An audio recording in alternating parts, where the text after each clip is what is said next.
this is the Francis Swan case. And it happened in July 1959 in Maine, in a small town called South Berwick. That's correct. Yeah. So Frances Swan was a woman who lived in that town, and her neighbor happened to be a retired rear admiral from the U.S. Navy. She told him that she had been in contact with extraterrestrial beings. So he knew her quite well and thought, well, you know, maybe she's crazy, but let me talk to her and find out what's going on here, right? So she demonstrated to him that what she said, you know, has some validity to it. Right. So this rear admiral, later on they found out it was Admiral Herbert Baines Knowles, or H.B. Knowles. Okay. It turns out that he notified the Navy that this woman was in contact with extraterrestrial beings. Right. So the Navy sent 2 investigators along with 5 other men. They brought those people because it was an admiral or because of the... It was because of the rear admiral. Right. Because if it was like... If it was just a woman reporting it, right. They would be like, yeah. Well, if the admiral say, okay. Exactly. The rear admiral, to get to that level, right. You know, you've put in a lot of years, man hours, you know, over the years. Battles. You proved yourself, exactly. you know, to become someone of that stature. Yeah. They, you know, said, well, because it's coming from him, we should investigate. So they did send 2 investigators who people believe were CIA agents. Oh. That they were in the U.S. Navy working for the CIA. And I actually know the names of the possible 2 agents, and we'll get to that later. So when they met with her, they had researched her background to find out, you know, what's her education level, who does she know? Yeah, what's her mental what's status, her mental capacity, and, you know, what is her education level? Right. So when they went to the home, they asked her scientific and technical questions that a woman of her education could not possibly know the answers to. The interesting thing is that when they asked her these questions, she didn't just answer them like you and I would be talking to each other. She used what some people call, you know, a form of psychic ability called automatic writing. Automatic writing. Which at the time, you know, people weren't really into like psychic abilities back then. You know, it's kind of like a woo-woo subject. Yeah, very conservative, very right. Yeah. So, but anyway, the interesting thing is that the questions they asked her, she was able to write down all the answers. Wow. And they were correct. So they said there must be something to this. You know, like how is it possible that, you know, this woman could know these answers when her education doesn't go to that level? Now, another interesting thing is that she stated that the individual who was writing these answers through her body was named Affa, A-F-F-A. She told them that he was part of a 4-man or 4 extraterrestrial team called the OEEV. And they were conducting a project called Euenza, which meant Earth. And they were the OEEV is the Universal Association of Planets. But just like in a foreign language, you know, things don't translate. At one point, she told the investigators that to prove that they were real, they wanted to talk directly through the Maine investigator. Oh, so the guy that... So she handed over her this psychic connection to the head investigator on the case. And he went into a trance and wrote down answers to the questions. Wow. That's, yeah. And that was done to prove that this was not a hoax. Right. And is there any records of like photos, recordings, or... There are no photos that I know of. There may be a radar tape. Right. There may be. It may have been erased already. Audio, yeah. And the reason I say that, we'll get to that. But yes, there was a file, and it eventually made its way up to Project Blue Book.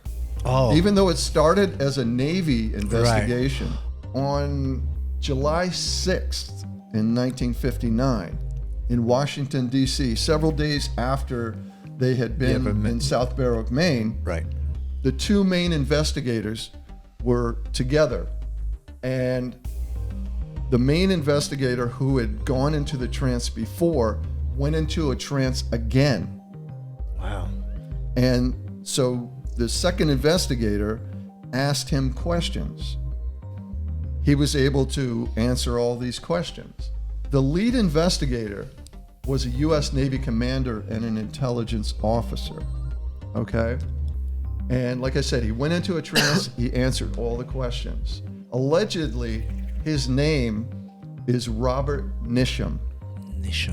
And he was a Navy photo analyst assigned to the CIA. And the other investigator was CIA officer Arthur Lundell. And Lundell also purportedly received messages from AFA through automatic writing. Some of the questions that were asked were, do you favor any particular government, religious group, or race? Yeah, like and humans do. And would there be a third world war? And the answer to both questions was no. So at one point, the commander was asked by the investigators who were present, can we see a UFO? Mm-hmm. And he told them, go to the window and you'll have your proof. Really? So they all went to the window and they saw a UFO fly by. Strange. So they called for radar confirmation. They called Washington Center radar. And the call came back from the tower that particular quadrant of the area was blocked on radar at that time. That they couldn't see anything in that section of the radar. So that's why I mentioned the radar tape. Right. So I don't know if that tape was copied or taken or archived, or if they just didn't maybe care. Archived like in those big warehouses. Or the other project that we don't know about, that we probably don't know the name to, that Blue Book was a cover for. Right. Because all the good cases went somewhere else. This report worked its way up the chain of command, and like I said before, eventually it got to the Air Force. Project Blue Book director at the time, Colonel Robert Friend, asked the commander to come in and do an interview. Okay. So in his presence, another thing I want to state is most of what I've said so far comes from Robert Friend's testimony. Okay. So it is an official. What happened. It is an official statement. So prior to what I'm saying right now is some of it is speculation. However, there is a report somewhere. So Robert Friend met with this commander, and this meeting took place on July 9th of 1959. So just several days later. All right. So everything went pretty fast from the day. It moved fast. Yeah. Like day after day. I mean, it wasn't the next day, but it was several days. I mean, the wheels were spinning fast. Spinning fast, because to get to those people, that quickly. Right. It had to go up the chain of command awfully quick. So there was a big interest into it. After Colonel Friend was briefed on all the details, he met with this commander, and he asked him, could you try to, go and make another contact in front of me? Another trance. Yeah. So he said that the commander sat there for a few minutes and went into what appeared to be a trance. And he said during that time his Adam's apple was going up and down really fast. Strange. Like it was weird. Even try to do it. You have to swallow. But he said his Adam's apple, in a documentary that I saw where he's discussing this case, he did this with his hand. So that's probably the speed that it went. Wow. Like I said, he sat there for several minutes, went into a trance. His Adam's apple moved up and down rapidly. And then he answered Friend's questions with seeming ease. Like he like said, he knew the answers. Like he just knew the answer. Like obviously, it was question came obvious. and just wrote the answers. But he said he wrote the answers and he printed in very large letters in very jerky and rapid motion. Right. Like, Or do you think know? it'd be, I mean, speculation. If there's a scribble, do you think somebody would try to find the answer in the interpret scribble? it. Yeah. But We weren't there. Yeah, and It's possible I don't think that. these people were, they're so skeptical about everything and Right. don't want to be called But what he said loonies. was he printed. So if it was cursive writing, Right. yeah, it could be It could be, misinterpreted. right. But So if it's printed, yes, it's, you can read the letters. Mm-hmm. And he said he printed in large letters. Right. So I'm assuming that they could read what it said. Right. So this must have been a very strong mental connection between AFA, Yeah. and this commander. Do you They think- also said that that this writing that he did not match his normal handwriting.